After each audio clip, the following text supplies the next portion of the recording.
normativa contable va a ser la RT 16. Por eso vamos a arrancar desde ahí cuando veamos las cuestiones de normativa contable. Después vamos a ver, particularmente en este punto, en la parte de reducción de capital, aspectos legales que hay que tener en cuenta relacionados con la normativa de reducción de capital que están consagrados en la Ley General de Sociedades.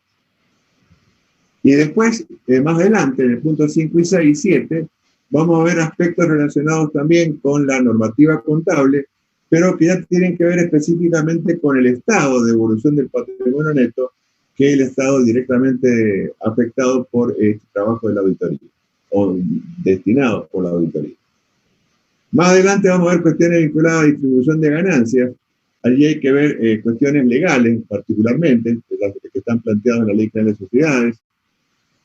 Después vamos a ver algunas cuestiones de técnica contable, como es lo que está tratado en el punto 9, que son el tratamiento de los resultados no asignados para el caso de ganancia y para el caso de pérdida.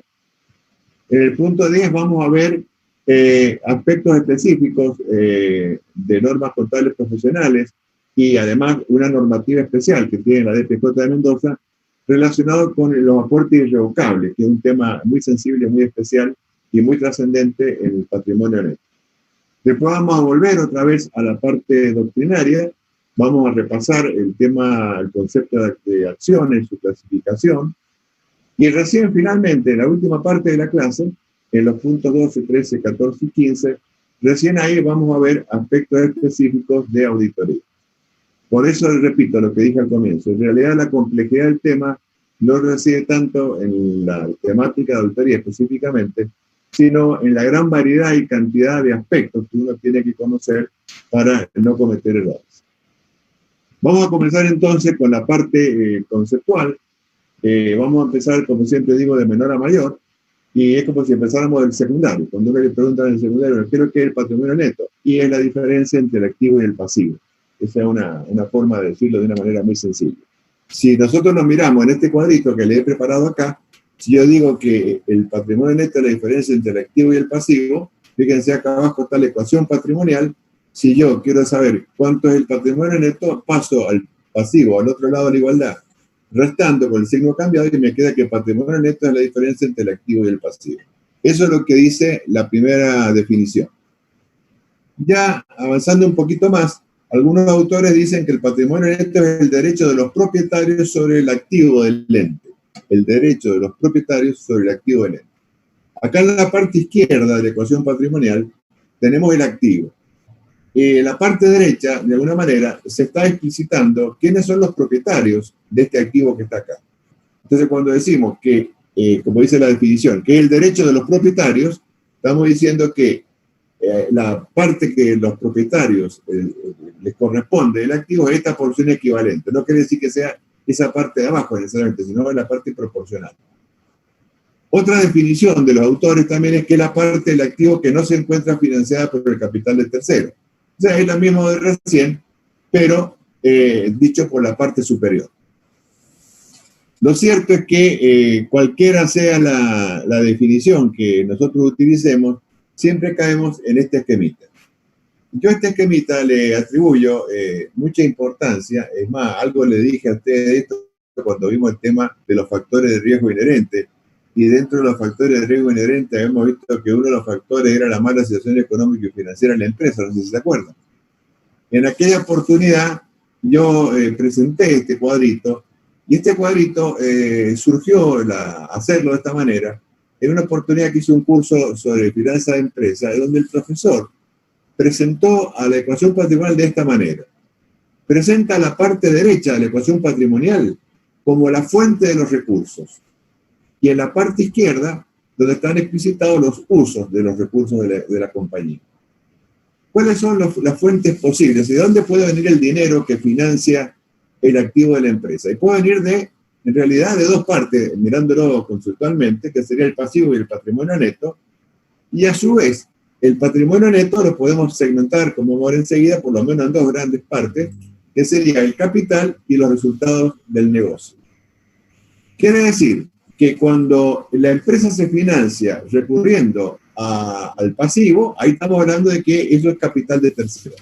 Cuando el origen de la plata o el financiamiento viene porque se ha recurrido al aporte de los propietarios o se ha generado por los resultados del negocio, a eso le llamamos capital propio. O sea que en términos generales tendríamos tres fuentes bien diferenciadas de los recursos: el pasivo, el capital de adentro del patrimonio neto y los resultados del ejercicio. Yo diría acá más o menos los resultados del ejercicio. Ahora, ¿qué papel juega, si uno lo quisiera vincular a este esquema, el estado de resultados? Y el estado de resultados es una explicación de cómo se genera el resultado del ejercicio. El estado de resultados es un apareamiento entre los ingresos y los egresos del periodo. Si el resultado es positivo, quiere decir que la diferencia le ha permitido generar un flujo de fondos que le va a permitir financiar a la empresa. Al revés, si el resultado fuera negativo, el resultado del ejercicio, entonces, ¿qué es lo que ocurriría? En lugar de inflar el patrimonio neto, generando ahí una fuente, lo que estaría haciendo es succionar el patrimonio neto y se transforma en un elemento que achica al patrimonio neto. Obviamente, de los tres factores, ¿cuáles son las tres fuentes? ¿Cuál sería la que generaría sustentabilidad en el tiempo de cualquier compañía, cualquiera sea el tamaño? Y obviamente son los resultados del ejercicio. Ahora, cuando los resultados del ejercicio no son la fuente del financiamiento, entonces, ¿qué es lo que ocurre? Hay dos alternativas. O esto se sustituye por aportes de capital o se sustituye por más pasivo. Y ahí viene una temática que ya la desarrollé oportunamente cuando vimos la bolilla de riesgo. Ahora, todas estas fuentes de los recursos que están en la parte derecha de la ecuación patrimonial, ¿dónde están físicamente? Y están en el activo. ¿En forma de qué? En forma de dinero, en forma de bienes, todos los bienes que ustedes conocen, y en forma de derechos a cobrar. Quiere decir que si yo sumara todo el dinero que está en la empresa, más todos los bienes, más los derechos a cobrar, eso debiera ser igual a lo que la empresa debe más del patrimonio neto, subdividido en el capital y más o menos los resultados. Ahora siguiendo, mejor dicho, con la parte doctrinaria, uno consulta la doctrina y le pregunta a la doctrina, bueno, ¿qué es lo que es según la doctrina del patrimonio neto? Y le van a decir que está formado por los aportes de los propietarios y por los resultados acumulados, que serían los dos grandes capítulos del patrimonio neto. El aporte de los propietarios, a su vez, se lo subdivide en dos grandes grupos: aportes capitalizados y aportes no capitalizados. Los capitalizados sería el capital social y el ajuste de capital que se corresponde, o el ajuste por inflación. Y los no capitalizados, los aportes irrevocables y la prima de emisión. Luego, los resultados acumulados estarían constituidos por tres elementos: las ganancias reservadas, ahí estaría integrado por la reserva legal, la facultativa y otras reservas que podrían crearse; los resultados diferidos y los resultados no asignados. Y esta columna de resultados no asignados estaría formado por el resultado acumulado de ejercicios anteriores, más el resultado del ejercicio y más o menos el área si hubiera existiera este rubro. Dicho esto, a nivel conceptual, a nivel doctrinario, ahora vamos a preguntarle a las normas contables, particularmente a la RT 16, bueno, ¿qué se entiende por el patrimonio neto? Y cuando uno identifica la definición en la RT 16, la norma dice: el patrimonio neto resulta del aporte de los propietarios y la acumulación de resultados. Fíjense, la norma hace la misma separación, el mismo agrupamiento que lo que habíamos visto recién en la parte doctrinaria. Habíamos dicho recién que el patrimonio neto está formado por los aportes de los propietarios más los resultados acumulados. Bueno, esto es exactamente lo que dice la RT 16. Dice algo adicional que es interesante, desde el punto de vista de la auditoría, que cuando se presenta información consolidada de una sociedad controlante y sus controladas, la parte del capital de estas, ¿de cuáles? De las controladas, que está en manos de otros accionistas. ¿Quiénes son los otros? Los que no sean los propietarios de la empresa, del cual somos auditores nosotros. Las participaciones de estos, de los otros, ¿cierto?, sobre el patrimonio no integran el pasivo y tampoco conforman el patrimonio de la controlante. Quiere decir que en ese caso particular, el patrimonio neto va a estar formado por el activo menos el pasivo, menos la participación de terceros. Eso después, cuando uno ve consolidado, ahí se ve claramente esa parte conceptual. Después, la misma norma de RT 16 dice que por su origen el patrimonio se puede separar, y vuelvo a repetir, en aportes de los propietarios sería y resultados acumulados. Y plantea una excepción, que sería para el caso de las sociedades sin fines de lucro, que obviamente en casi todos los casos se constituyen sin un aporte específico de los, en este caso sería de los socios, no de los propietarios. Le llama a la RT 16 aportes al conjunto de los aportes de los propietarios, incluyendo tanto el capital suscrito como los aportes no capitalizados. Vuelve a repetir la norma o el concepto anterior.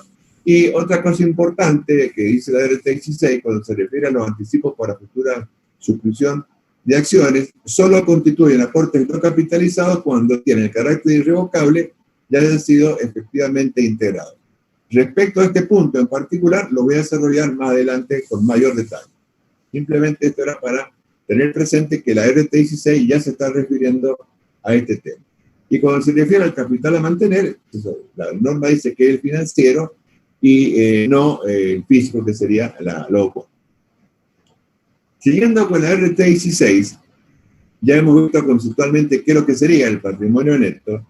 Ahora, la pregunta siguiente que nos tiene que responder la norma es, bueno, ¿cuáles serían las causas, las razones por las cuales puede variar ese patrimonio neto?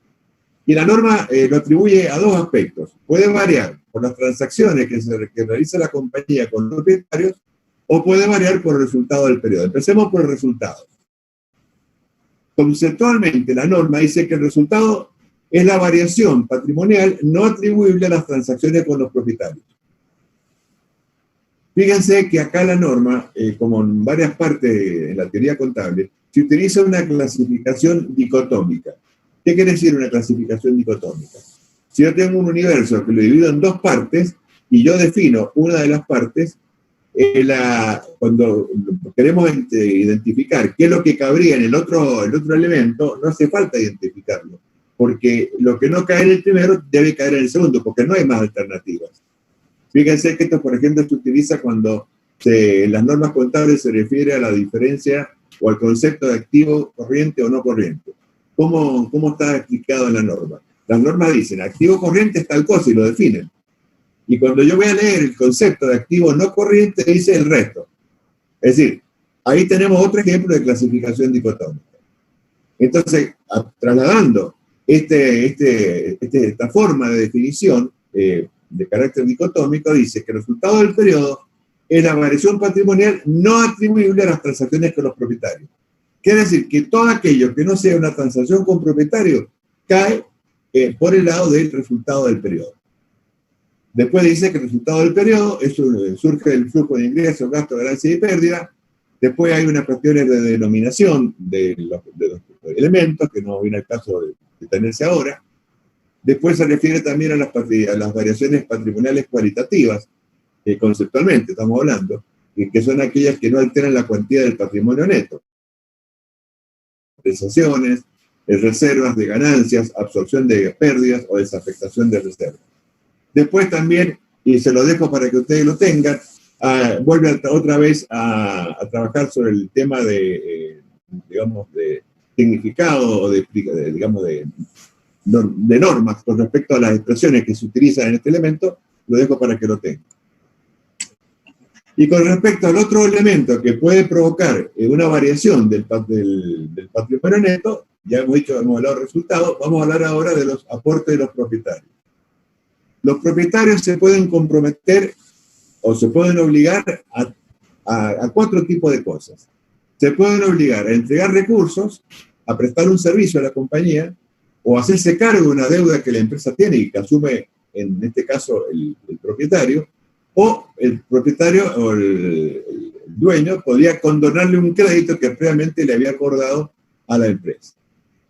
En toda esta temática de aportes, habría que distinguir siempre dos momentos. Esto más o menos como en el casamiento, bueno, no de ahora, sino en el casamiento de un tiempo atrás, donde los muchachos que se querían casar tenían dos etapas.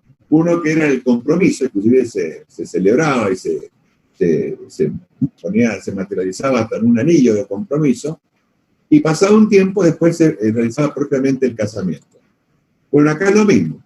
Acá, en esta materia, los propietarios se comprometen a aportar y después, según las distintas clases de sociedades, viene un periodo posterior que es cuando efectivamente se cumple con el compromiso y se integra lo que efectivamente se comprometió previamente. Acá vale la pena que enganchemos, en el caso de los aportes, dos aspectos que tienen que ver, que se originan en la Ley General de Sociedades y que tienen que ver con la emisión de aportes sobre la par y aportes bajo la par. El caso de emisión de aportes sobre la par es el caso cuando se emiten con prima de emisión. ¿Qué quiere decir la prima de emisión? Es decir, que el accionista que hace el aporte paga por la acción un valor que supera el valor nominal. Eso puede ser porque a lo mejor la empresa esté generando expectativas de dividendos hacia el futuro, por supuesto originado en utilidades, y a lo mejor esto es lo que lo motiva o lo induce al accionista a pagar por esta acción un valor mayor que el valor nominal. Con respecto a este punto, la Ley General de Sociedades, en el artículo 202, dice que se podrá emitir con prima, que fija la Asamblea Extraordinaria. Quiere decir que la norma habilita la posibilidad de la emisión con prima, pero le atribuye a la Asamblea Ordinaria esta decisión. Acá también me gustaría hacer una acotación. En la Ley General de Sociedades, cuando se refiere a los dos tipos de asambleas que pueden haber, ordinarias y extraordinarias, también utiliza una especie de clasificación dicotómica. Es decir, en cuanto a la agenda que puede llevar adelante la Asamblea Ordinaria, la identifica específicamente. Y todos aquellos temas que no caen en la agenda de la Asamblea Ordinaria, caen en el otro tipo, que serían las extraordinarias. Bueno, como el tema este de la emisión con prima no cae dentro de la agenda de la ordinaria, obviamente no queda más alternativa que caiga en la agenda de la extraordinaria. Y en el artículo 207 se dice un tema muy importante, que las acciones siempre deben ser de igual valor. ¿A qué se refiere esto de acciones de igual valor? Es decir, no se puede cambiar el valor nominal de las acciones. Porque si se cambiara el valor nominal de las acciones, ojo que las acciones a su vez generan derechos de voto. Y si esto ocurriera, se estaría alterando los derechos políticos que generan las acciones. Es decir, a los efectos de preservar la integridad del capital y de los derechos políticos que estas acciones le generan al tenedor de las acciones, ¿en qué momento? En el momento en que participa de una asamblea y vota, ahí al votar, los votos son por la acción, por el tenedor de la acción. Entonces, si se cambiara el valor de las acciones, estaría afectándose estos derechos políticos. Por eso, más allá de que que los accionistas pagaran un valor mayor que el valor nominal, es decir, con prima de emisión, aún así el valor nominal, el valor escrito sería de las acciones, siempre tienen que permanecer iguales, justamente para preservar esto que estoy diciendo. Ahora también sería la otra posibilidad de hacer aportes bajo la par, es decir, que el accionista pagara un valor menor que el que indica el valor nominal. En este sentido, la Ley General de Sociedades estipula que es nula la emisión de acciones bajo la par. Repito, es nula la emisión de acciones bajo la par. Y la excepción que pone, que es el supuesto de la Ley 19.060, son aquellas sociedades que cotizan en bolsa. Lo que está subyacente detrás de todo esto es el principio legal que intenta proteger la intangibilidad del capital. Ya van a ver, bueno, cuando ejerzan la función más adelante, que cuando uno quiere tocar el capital en una sociedad y tiene que hacer las tramitaciones respectivas ante la DPJ siempre es muy celosa, y todas las DPJ en general, ¿cierto? No solamente la de Mendoza, son muy celosos en que en ningún caso se vea afectado los derechos de los otros accionistas que no estarían participando de esta modificación del capital y también de los terceros, ¿no? A los efectos de que los terceros no pierdan garantía. Así que por eso es que lo que hace la DPJ de alguna manera es ser consistente o consecuente con lo que la misma ley dice, que es nula la emisión de acciones bajo la par. Después, el otro tipo de transacción con los propietarios, habíamos hecho los aportes, sería lo contrario. Es decir, lo que puede ocurrir es que los propietarios retiren fondos u otro tipo de cosas de la compañía, y en ese caso lo que se puede retirar, en este caso el ente tendría la obligación de entregar los recursos a los propietarios, o sea, el ente le entrega bienes o dinero a los propietarios, se puede comprometer a prestarle un servicio a los accionistas, o asumir una obligación por su cuenta o condonar un crédito. Es decir, si ustedes ven, estas cuatro posibilidades son exactamente las mismas, pero al revés de las que vimos recién para el caso de los aportes. Y con respecto a la reducción del capital, que es un tema no menor en todos estos aspectos, la ley especifica o se refiere al tema de la reducción en 4 artículos, el 203, 204, 5 y 6. El 203 se refiere a la reducción voluntaria del capital, que debe ser resuelta, como dije recién, entre otras cosas, por la Asamblea Extraordinaria con informe fundado del síndico. Fíjense que el síndico, como ya lo sabemos, es una figura que desde el punto de vista de su idoneidad, la ley prevé que tiene que ser contador o abogado, y que en realidad, en términos generales, el síndico, estamos hablando del síndico societario, ¿cierto? El síndico debe velar por el cumplimiento de legalidad por parte de la empresa, ya sea digamos, la estructura legal general, ya sea nacional, provincial y si tuviera municipal, y fundamentalmente por el cumplimiento de la ley interna más importante que tiene la sociedad, en el caso de las anónimas, que sería el estatuto. Entonces, para empezar o para ver la posibilidad de reducir voluntariamente el capital, el que lo debe resolver es, por competencia, la Asamblea Extraordinaria. Y el que debe fundar técnicamente y jurídicamente la necesidad de esto, la posibilidad, es el síndico, justamente ejerciendo sus funciones en este sentido. El artículo 204 establece los requisitos para que se haga esta reducción. El 205 se refiere a la reducción por pérdidas, que debe ser tratada por la Asamblea Extraordinaria. Y el 206, hay un tema que a veces a los auditores nos tiene que tener preocupados y ocupados, que es el caso de la reducción obligatoria del capital. Esa reducción es obligatoria cuando las pérdidas insumen las reservas y el 50% del capital. Hay que tener cuidado que esto no ocurra, porque si ha ocurrido, podría a lo mejor darse, a veces ocurre en la práctica, que se da un tiempo hasta que esto se restituya, por supuesto colocando las notas correspondientes, pero bueno, si esto no se resuelve, finalmente la empresa va a tener que reducir el capital. Siguiendo con las normas contables, en la RT8, ya refiriéndose específicamente al estado de evolución del patrimonio neto, cuando define al estado de evolución del patrimonio neto, lo define como que informa la composición del patrimonio neto y las causas de los cambios ocurridos durante el periodo presentado en los rubros que lo integran. Ese es el concepto de patrimonio neto, es decir, la composición y las causas. Y la estructura, siendo consecuente y consistente con las normas anteriores y con los conceptos doctrinarios que vimos al comienzo de la clase, la estructura también es la misma, es decir, aporte de los propietarios y resultado acumulado. Una cosa importante que prevé la RT8 es que el capital expresado en moneda de cierre, es decir, acá esto hay que ajustarlo, se debe discriminar en sus componentes y dice que se debe presentar por separado el valor nominal del capital y el ajuste por inflación en una columna separada. Esto de presentar una columna separada del valor nominal del ajuste es muy importante, porque esto sirve para controlar y para ver, digamos, que sea todo consecuente con el estatuto de la sociedad. Y sobre todo también para tenerlo como punto de referencia para las votaciones y ese tipo de cosas. Es decir, todo lo que tiene que ver con la estructura del capital tiene que quedar específicamente identificado por separado, discriminándolo del ajuste por inflación del capital. Los resultados acumulados, dice la norma, se distinguen los no asignados de todos aquellos que tuvieron una distribución que por algún motivo se haya restringido su distribución. Acá puede haber una restricción en la distribución por cuestiones legales, contractuales o por alguna decisión que el propio ente podría haber tomado. Y por último, cada rubro se expone con el saldo inicial, las variaciones del periodo y el saldo final.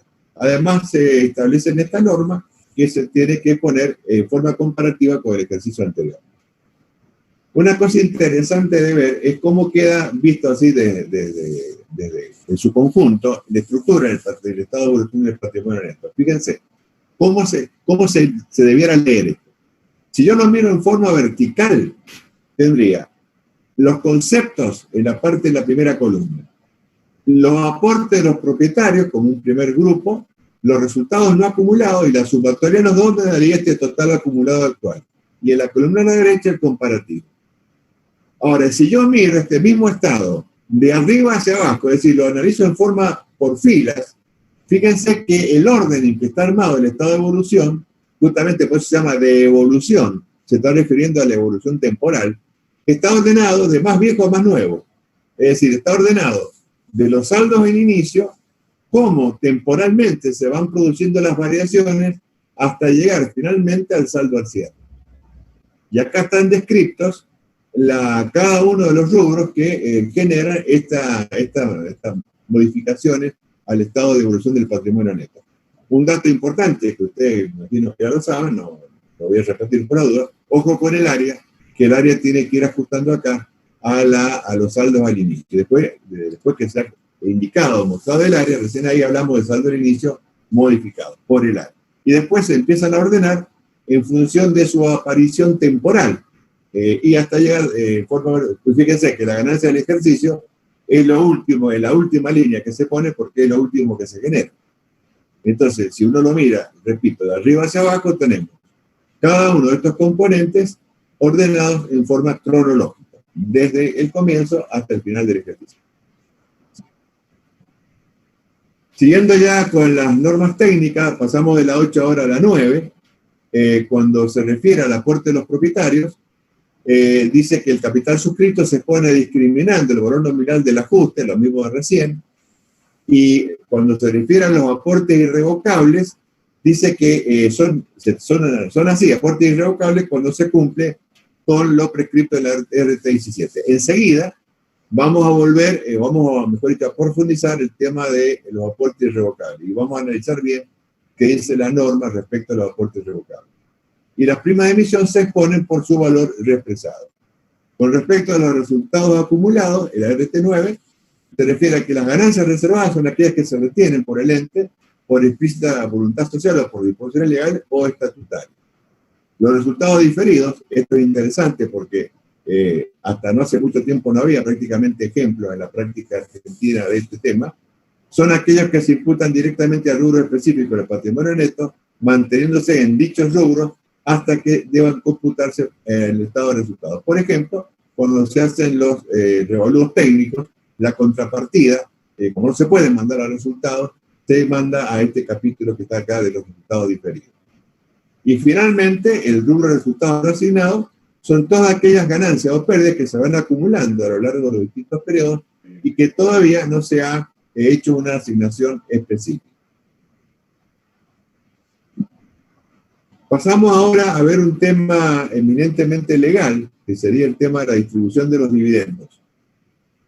El artículo 68 de la Ley General de Sociedades dice que los dividendos no pueden ser aprobados ni distribuidos a los socios, sino, fíjense lo que aclaro acá, sino por ganancias realizadas y líquidas, resultantes de un balance confeccionado de acuerdo con la ley y el estatuto, y aprobado por el órgano social competente.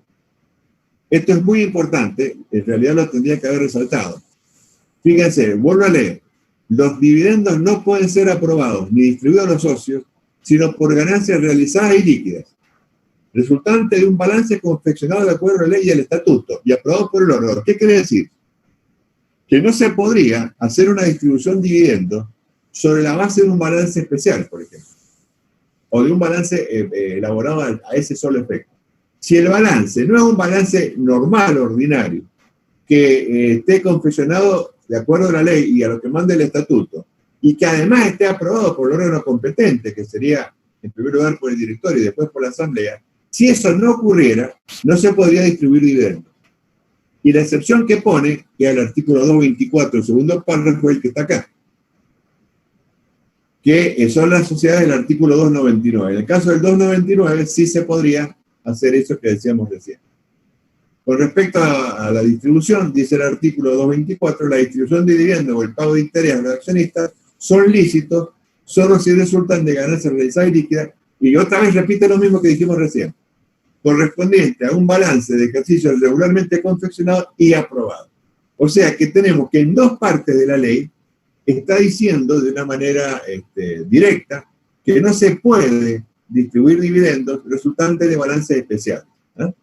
Entonces, hay que tener mucho cuidado porque si esto estuviera ocurriendo, la empresa estaría violando directamente la ley en estos artículos. Otro tema que parece una cosa menor, pero que más vale que lo aclaremos, es la que se refiere a la reserva legal. Dice el artículo 70, la SRL y las sociedades por acciones deben, fíjense que no dice, usa la palabra, el verbo, como una obligación, deben efectuar, no dice pueden efectuar, una reserva no menor al 5% de las ganancias realizadas y líquidas que arroje el estado de resultado del ejercicio, hasta alcanzar el 20% del capital. Acá hay un tema muy importante. Todas las distribuciones de cualquier cosa que se hagan en la compañía siempre tiene que ser sobre la base del saldo de la cuenta de resultados no asignados. El único cálculo que se debe hacer sobre la base del resultado del ejercicio es el caso de la reserva legal. ¿Por qué? Porque lo dice la ley. Dice, las sociedades por acciones deben efectuar una reserva no menor al 5% de la ganancia líquida realizada, fíjense lo que dice acá, que arroje el estado de resultados. Es el único caso. En todos los otros casos, las distribuciones siempre se tienen que hacer sobre la base del saldo de la cuenta o de la columna de resultados no asignados. Cuando queda disminuida la reserva legal por cualquier razón, no pueden distribuirte ganancias hasta que no se reintegra. O sea que primero hay que reintegrar la reserva legal y después distribuir ganancias si uno quisiera. Más adelante, en el artículo 71, que se refiere a las ganancias y a las pérdidas anteriores, dice la ley, las ganancias no pueden distribuirse hasta tanto no se cubran las pérdidas de ejercicios anteriores. Es decir, puede ser que hubiera una ganancia en el resultado de este ejercicio, pero si uno mira hacia arriba en el estado de evolución y ya hay pérdidas de ejercicios anteriores, primero hay que cubrir las pérdidas de ejercicios anteriores y después, si hubiera un sobrante, recién ahí aparecería la posibilidad de distribuir. Es decir, vuelvo a repetir, siempre sobre la base del saldo de la cuenta o de la columna, en este caso, resultados no asignados. Después la ley habla, o no la ley, sino la doctrina habla de qué se interpreta por ganancia realizada. Dice que es un aspecto económico que implica el cumplimiento de las normas contables. Las normas contables eran siempre de ganancias devengadas, o sea, acá no se habla, o sea, que el principio del devengado es tanto para los ingresos como para los egresos.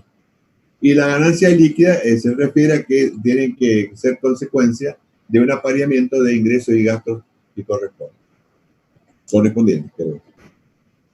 Ahora vamos a pasar a un aspecto que tiene que ver con la técnica contable, que es cómo se deben tratar los resultados no asignados. O sea, cómo que a los efectos de que yo distribuya, como dijimos recién, los resultados no asignados, ¿qué es lo que hay que tener en cuenta? Vamos a partir de dos supuestos, o vamos a analizar dos supuestos. Que la empresa tenga una ganancia, y cuando la empresa tenga una ganancia, o sea, ¿cómo habría que hacer la distribución? Dentro de que tenga la ganancia, vamos a suponer dos situaciones. Cuando no existen pérdidas de ejercicios anteriores, y el caso siguiente, cuando sí existen pérdidas de ejercicios anteriores. Empecemos por el caso de que hay ganancia y que no existen pérdidas de ejercicios anteriores. Lo primero que hay que hacer es primero recomponer la reserva legal, si por algún motivo hubiera sido afectada. Constituir la reserva legal del ejercicio aplicando el artículo 70 que habíamos dicho recién. Constituir reserva facultativa, si es que el estatuto la hubiera previsto. Y recién ahí, si hubiera un sobrante, recién ahí se puede destinar a la creación de otras reservas, en este caso facultativas, a la distribución de dividendos, remuneraciones de directores y síndicos, gratificaciones, o a ser transferido, porque también puede ocurrir, que un saldo del resultado no asignado se mantenga, así se dice técnicamente, se mantenga en la columna de resultados no asignados y se traslada por esa razón al ejercicio siguiente. Este es el caso de que no haya pérdida del ejercicio. Ahora, si fuera un caso de que existiera una pérdida de ejercicios anteriores, acá se aplica el principio que dijimos recién. No se puede distribuir utilidades sin que previamente se hayan cubierto las pérdidas de ejercicios anteriores. Entonces, si el quebranto que arrastra ya absorbió la reserva legal, la ganancia del nuevo ejercicio debe afectarse de acuerdo al siguiente orden. ¿Cuál sería el orden? Repito, aplicando este principio que está acá arriba. Primero, cubrir la pérdida. ¿Cuál? La anterior.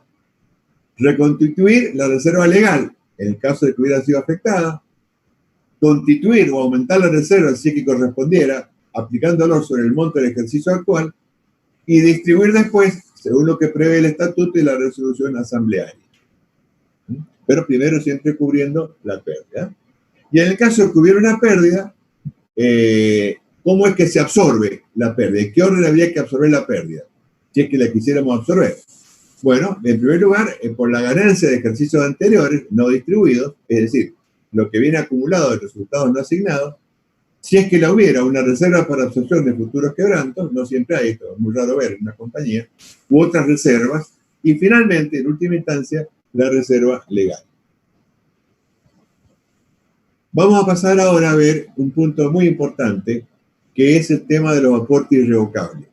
La verdad que, voy a hacer un pequeño comentario, hasta hace unos años, hasta que apareció la RT 17, se utilizaba la figura del aporte irrevocable para maquillar balances, entre comillas, esta expresión maquillar balances. Es decir, compañías que tenían una muy mala situación, se las maquillaba de esta manera.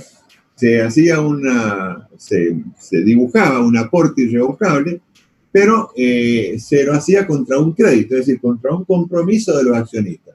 Entonces, ¿qué asiento se hacía? Se debitaba una cuenta de crédito, un derecho sobre los accionistas, y se acreditaba la cuenta de aporte irrevocable. Entonces, simplemente por este crédito que se permitía aumentar el activo, por la contrapartida del aporte irrevocable que estaba en el patrimonio neto, se mejoraba la situación económica, patrimonial y financiera de la empresa. Esto se usaba normalmente. Bueno, seguimos. Estaba diciendo que la aparición de la norma de la RT 17 vinculada a los aportes irrevocables, en la práctica profesional se hizo uso y abuso de los aportes irrevocables. Y desgraciadamente, una herramienta que puede ser útil o es útil, se utilizaba en muchos casos para maquillar balances. Por ejemplo, una empresa que tenía una mala situación, lo que se hacía era hacer un asiento de esta característica, una cuenta de crédito, es decir, sin que a favor del y en la contrapartida se mandaba aportes irrevocables en el patrimonio neto. Sabes que acá el activo se aumentaba con un crédito, pero no había un aporte directo. En muchos casos, con el tiempo o el ejercicio económico siguiente, eso que se hubiera hecho sobre el cierre del ejercicio, efectivamente los accionistas cumplían con su compromiso y se hacía caja a crédito y bueno, las cosas quedaban bien. Pero la mayoría de las veces, a veces no pasaba, porque se abusaba de la situación y después se revertía el crédito y mientras tanto el balance al cierre del ejercicio había quedado aumentado el patrimonio neto por una cosa que no era real. Frente a este uso y abuso que se hizo de los aportes irrevocables, cuando aparece la RT 17, la norma lo hizo muy restrictivo. Y por eso es que usa estas expresiones. Su contabilización debe basarse en la realidad económica. ¿Qué es la realidad económica? La realidad económica es que lo único que entiende la RT 17, que verdaderamente un aporte, es cuando la plata o los bienes han sido transferidos a la sociedad. Cuando la sociedad tiene los bienes o tiene el dinero, pero no contra un crédito. O sea, se eliminó esa posibilidad que antes sí se tenía. Entonces, por lo tanto, solo deben considerarse como parte del patrimonio neto, ¿qué cosas? Los que hayan sido efectivamente integrados, repito, la integración puede ser con dinero o con bienes. Segundo, que surjan de un acuerdo escrito, es decir, esto es un documento que tiene que celebrar el aportante con el órgano de administración. El órgano de administración, para el caso de la sociedad anónima, es el directorio, donde, entre otras cosas, se estipula que el aporte se mantendrá y en el supuesto caso que ambas partes decidan su devolución, la devolución del aporte irrevocable a su aportante originario debe tratarse como una reducción de capital, es un flor de IVA. Segundo, que el destino de estos aportes sea solamente su conversión en acciones, es decir, que la única posibilidad de que se pueda utilizar este aporte irrevocable es aumentar el capital y no hay otra, y después se establecen las condiciones para que esto se ocurra. Una vez que este acuerdo escrito sea firmado entre las partes, y finalmente lo que hay que hacer es que tiene que ser aprobado por la asamblea, el acuerdo, y si lo aprueba el directorio, que sería el órgano de administración, Bueno, finalmente esa aprobación que transitoriamente haga el directorio tiene que ser al referéndum de lo que la asamblea finalmente decide. Siempre la asamblea tiene que terminar decidiendo porque, ojo, estamos modificando el patrimonio. En este sentido, la norma llega finalmente a algo lapidario, a algo muy fuerte, donde dice que los aportes que no cumplan con estas condiciones son parte del pasivo. O sea, cualquier aporte irrevocable que no tenga las características que hemos explicado recién, que son exigencias de la RT 17, si no cumple con eso, no hay otra alternativa que ponerlo como pasivo. Es decir, cae en la categoría de un mutuo. ¿Qué es lo que sería un mutuo, por ejemplo? Sería un préstamo que un tercero le ha realizado. Sería un préstamo o un aporte financiero, pero no un aporte irrevocable. Ojo con esto, que ustedes se van a encontrar en la práctica que hay muchos casos de estos aportes irrevocables y que finalmente después no se cumplen, y que lo que correspondería hacer en esos casos es que se presenten no como patrimonio neto, sino que se presenten del lado del pasivo como un mutuo. Mutuo quiere decir un préstamo. A su vez, ya hace varios años, la DPJ de Mendoza sacó una resolución específicamente para el tema de los aportes irrevocables, y cuando se refiere, mejor dicho, la norma se refiere a cómo debiera ser el trámite para la capitalización de los aportes irrevocables, qué es lo que habría que acompañar a la DPJ para que en el expediente de la sociedad se haga esta tramitación. Y pide, en primer lugar, que haya una certificación contable donde conte el aporte de que está efectivamente integrado. Es decir, este es un trabajo de auditoría, un específico trabajo de certificación, donde nosotros tenemos que ir a ver a los estados contables el asiento donde está hecha la integración, tenemos que ver la documentación de respaldo, tenemos que ver el depósito, tenemos que ver la cuenta bancaria, es decir, tenemos que reunir todas las evidencias válidas y suficientes que nos permitan decir que efectivamente ese dinero o esos bienes efectivamente ingresaron a la empresa. Es decir, que están integrados. Si no está esta certificación de profesional, la DPJ no le da curso a al trámite de capitalización. Después hay que presentar a la DPJ una copia del acuerdo escrito entre el aportante y el directorio, que es el acuerdo que hacíamos referencia recién. También hay que aportar un acta de directorio en la cual el directorio aceptó este aporte irrevocable, y finalmente el acta o una copia del acta de asamblea donde se decide su capitalización. Y después hay que hacer una nota de estilo donde se solicita el aumento del capital por la capitalización de estos aportes irrevocables. Pasamos ahora otra vez a los temas doctrinarios. Vamos a ver rápidamente o repasar rápidamente conceptos de acciones, que son las partes que se divide la sociedad anónima, la clasificación, al portador y nominativas no endosables. Voy a saltear lo que es la parte de explicación porque son cosas muy elementales, pero ustedes sí lo tienen que saber por el día del examen. Las nominativas no endosables estarían indicado el nombre del accionista para su transferencia es necesaria la inscripción en las anotaciones legales. Y hay una novedad, hace mucho que existe, pero que en muchas empresas se suele utilizar, que es el reemplazo del título de la acción por acciones escriturales, que sería en este caso una anotación contable de las acciones, que es bastante práctico y se evita muchos problemas que a veces se originan por las formalidades que en la emisión de las láminas o los certificados. Por los derechos que confieren las acciones se clasifican en ordinarias, y confieren un voto por cada acción, normalmente es así. Y después habría dos categorías de acciones, las preferidas y las privilegiadas. Las preferidas se refiere a beneficios patrimoniales que otorgan, ya sea por el reparto de utilidades, es decir, que puedan cobrar utilidades antes que otras acciones, el reembolso del capital en el caso de que se produzca una liquidación de la sociedad, o que también la acción otorgue un dividendo fijo. Y por el otro lado, las acciones privilegiadas, lo que en realidad otorgan son beneficios políticos. Es decir, a lo mejor usted tiene una acción de valor nominal equivalente al resto de las acciones, pero le otorga un voto múltiple. Por ejemplo, la ley prevé hasta 5 votos por acción.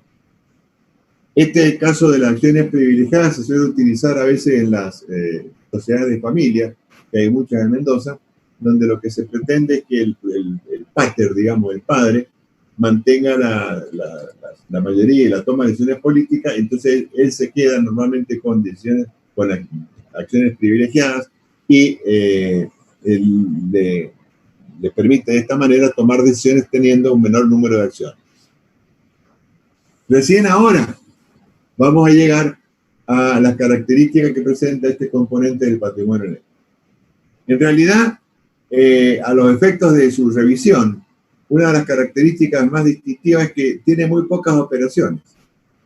Es decir, en realidad, las operaciones que pueden haber serían, normalmente al comenzar la vida de la empresa, podría ser que eventualmente por allí hubiera un aumento o una disminución de capital. Es muy raro el caso de las disminuciones, en la práctica profesional casi no se ven.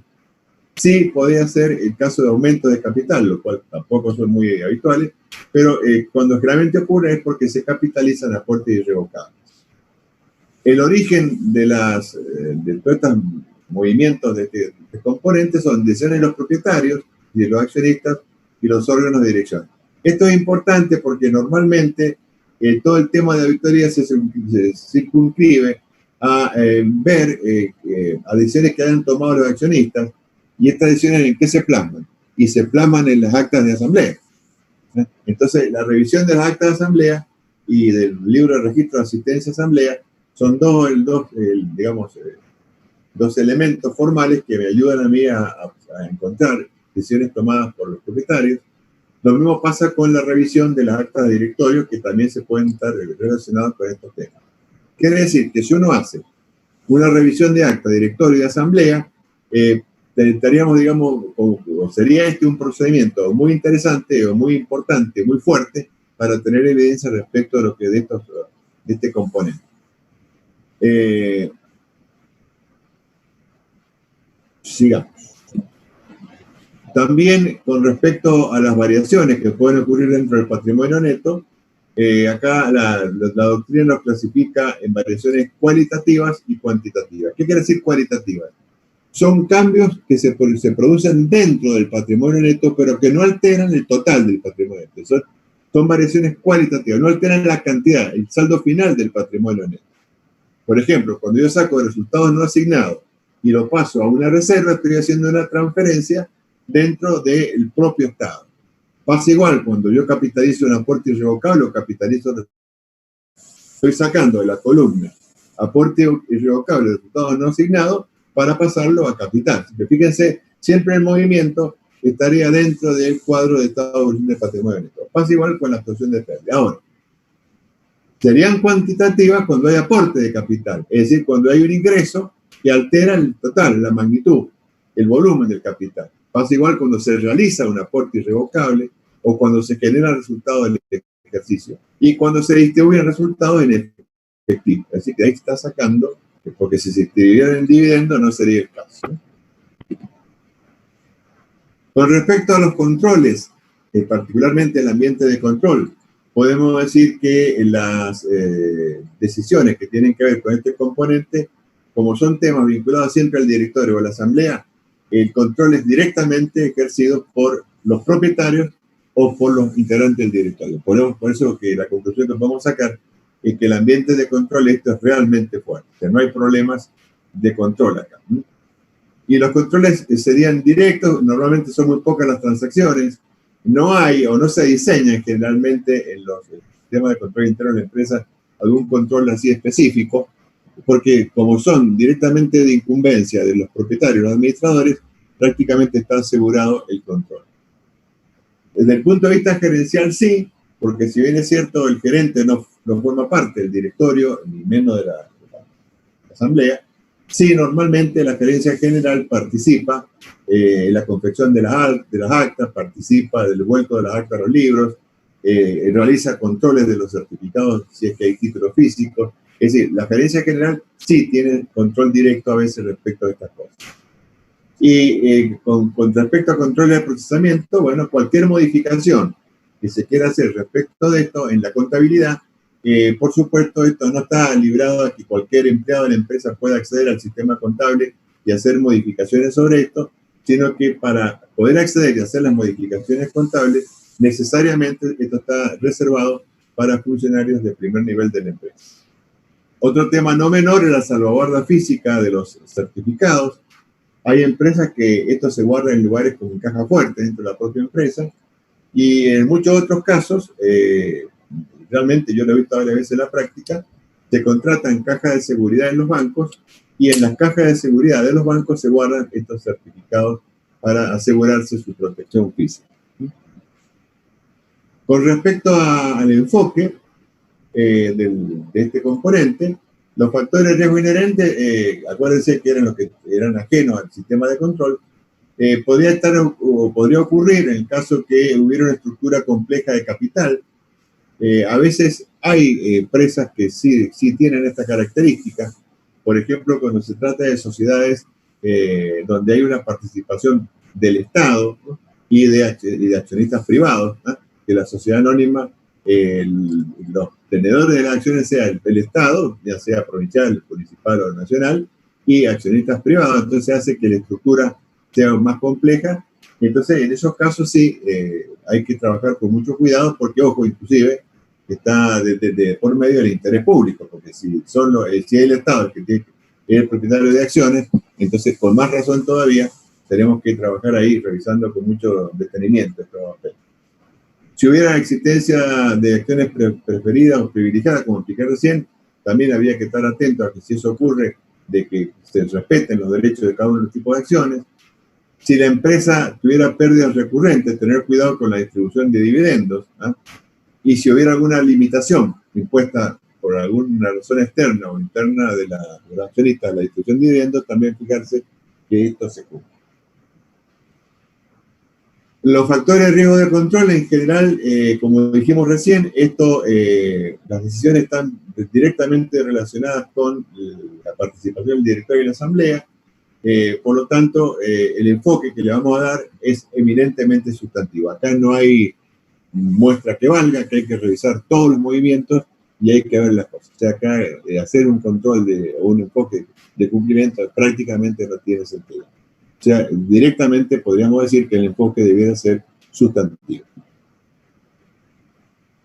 Con respecto a los procedimientos típicos que uno puede realizar para este tipo de componente, podemos hacer procedimientos analíticos. ¿Qué son los procedimientos analíticos? Son comparaciones, particularmente. Comparaciones de distintas cosas. Entonces acá lo que se puede hacer es comparar toda la conformación del capital, que nosotros lo tenemos, surge de los papeles de trabajo de nuestras auditorías anteriores, somos recurrentes, y compararlo con la situación al cierre del ejercicio. Y ahí vamos viendo, por comparación, simplemente si ha habido movimientos o no.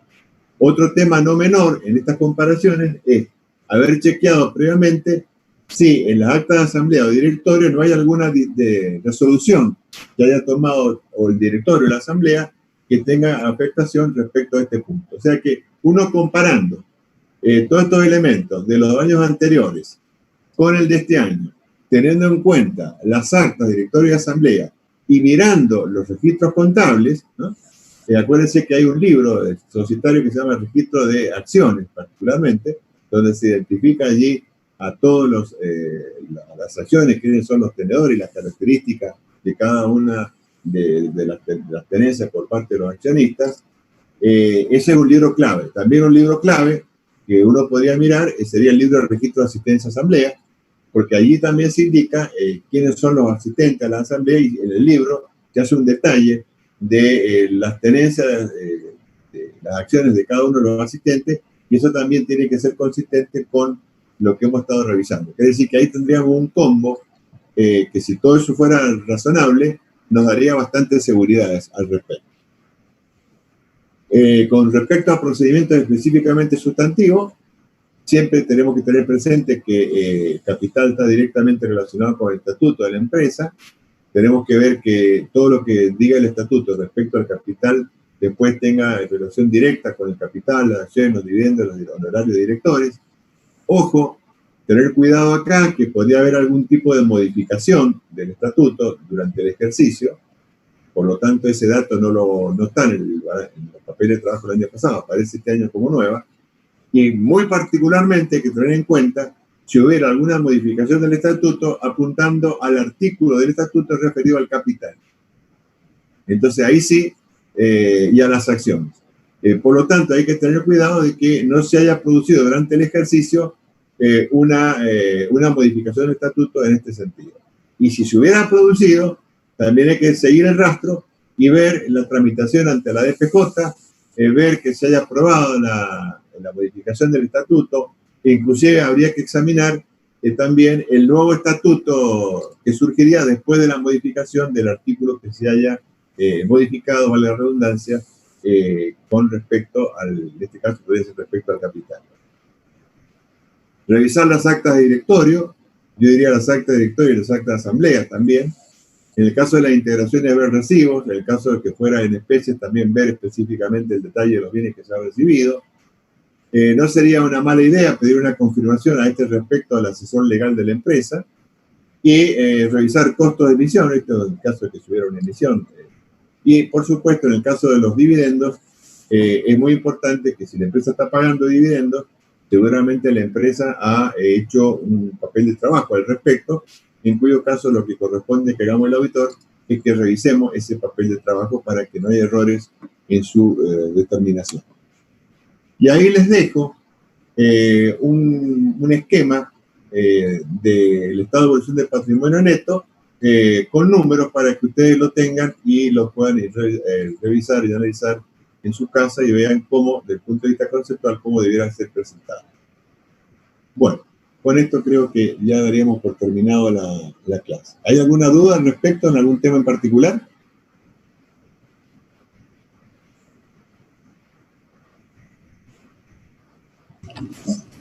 No, profe. Bueno, por supuesto, esto es mucho el material. Creo que el material les puede ser de utilidad. Ha costado mucho armarlo porque no hay en ningún libro, digamos, que todo esto esté integrado. Si todo esto está suelto en distintas partes, entonces este rompecabezas que ustedes tienen acá armado les va a facilitar el estudio de este tema. Espero que les sea de utilidad. Profe, ¿le puedo hacer una pregunta? La próxima clase y que tengan mucha suerte el día del parcial. Profe. Chao, hasta luego.